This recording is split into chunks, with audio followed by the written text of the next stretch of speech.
The Wii U was a commercial disaster, and it nearly killed Nintendo.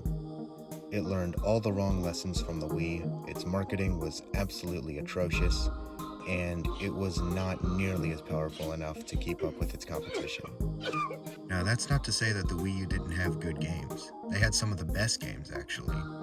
Which is why in today's video, I want to go over 3 games that are actually better to play on the Wii U than any other video game console. Also, disclaimer, this is just my opinion, you don't have to agree with me, and don't be rude to anyone in the comments for just stating their opinion.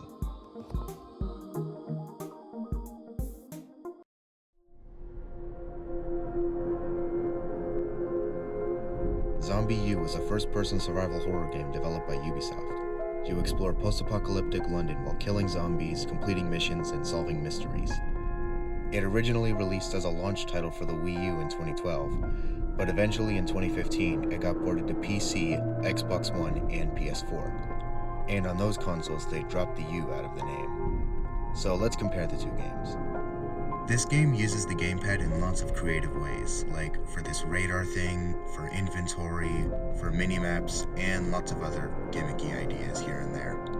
There are so many ways that this game utilizes the Wii U gamepad. It's like next to Nintendo Land how much this game takes advantage of the gamepad. Meanwhile in Zombie, everything that was previously mentioned is now all on one screen, removing all the gamepad features entirely.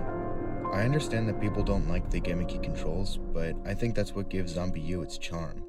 Whenever you play Zombie, it just feels like an empty shell of something that it once was. As far as advantages go, the Zombie port looks better, but you can barely tell the difference, and I think the Wii U graphics look fine anyway. Shut up! Also in the Zombie port, you get 2 additional melee weapons, okay, but that's nothing to write home about. So, all things considered, the Wii U version of Zombie U is the only true way to experience this game in all of its janky charm. It's a shame that it didn't sell well because there was actually supposed to be a sequel to this game, but it never released because the Wii U flopped so badly.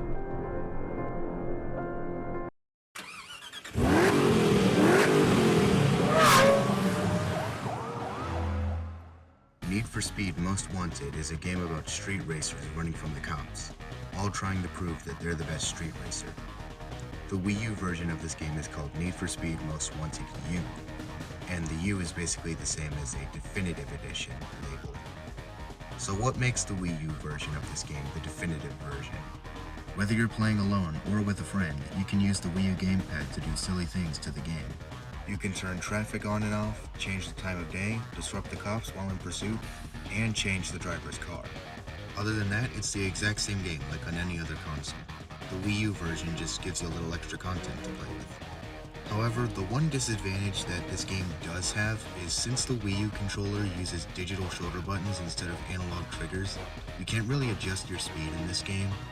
But come on, the game is called Need for Speed. When are you not going full throttle? Generally, this game is just so much fun to play no matter what console you play it on. But since the Wii U gives you that little bit of extra content, I think it's the best way to play it. Time to get those lowlifes off the high-rise. Good old Lego City Undercover. It's only the greatest video game of all time. Originally released in 2013 as a Wii U exclusive, it was remastered in 2017 for PC, PS4, Xbox One, and Nintendo Switch. Like Zombie U, this game also made good use of the gamepad. In-universe, the main character, Chase McCain, has a police communicator, and the Wii U gamepad was supposed to give you the immersion that you were actually holding the communicator that Chase has. And I think it does a pretty good job at that because you can see the minimap on it, you get phone calls on it, and you also use it as a scanner throughout the game. And then of course for the remastered version, everything previously mentioned is all on one screen.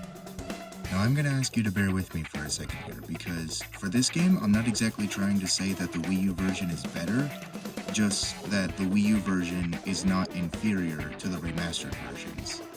Because this works perfectly fine, but I kinda like the immersion a lot more.